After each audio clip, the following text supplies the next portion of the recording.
Hello, I'm Salty Duchess, and let's take a quick look at the Dungeon World tabletop role-playing game. You might be interested in giving it a look if you were or are really excited by the idea of Dungeons & Dragons but don't want to deal with a ton of rules. You've got character classes like Bard, Cleric, Ranger, Fighter, Paladin, Wizard, and so on, with the 6 core stats of Strength, Constitution, Dexterity, Intelligence, Wisdom, and Charisma, so there's a lot you'll be familiar with if you're already familiar with D&D or another similar game. Dungeon World has been out since 2012 and has a decent following as well, so there's plenty of community content and hacks for various systems if you find something lacking or not quite to your personal tastes. For the game masters, a couple of the core appeals of the system are low prep time and the ease of making your own hacks and content that don't end up breaking the system. You might not be interested in this game if you need complicated character builds or participating in tactical turn-based combat to enjoy your games. You also probably won't be interested if you're more into extremely narrative games where your equipment or the amount of damage your attacks deal or your character's abilities aren't explicitly or numerically defined. In this game, by default, you'll be telling stories in a very similar vein to the sort of stories you'd tell through Dungeons & Dragons,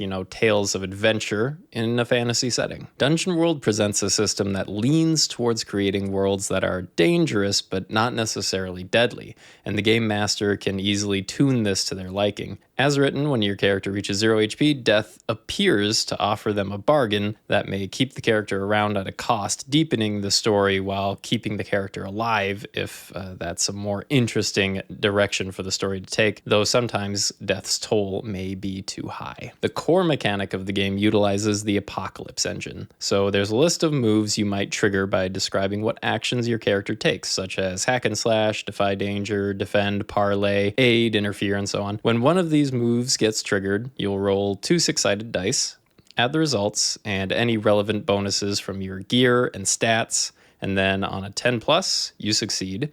7 through 9, you partially succeed, but there's also a bit of a downside involved, and on a 6 or lower, the game master gets to say what happens, but you do gain XP on that failure, so that's a fun consolation prize. My final one-liner sales pitch. It's what you thought Dungeons & Dragons was going to be like when you watched those characters play it in Stranger Things. Thanks for your time. Bye.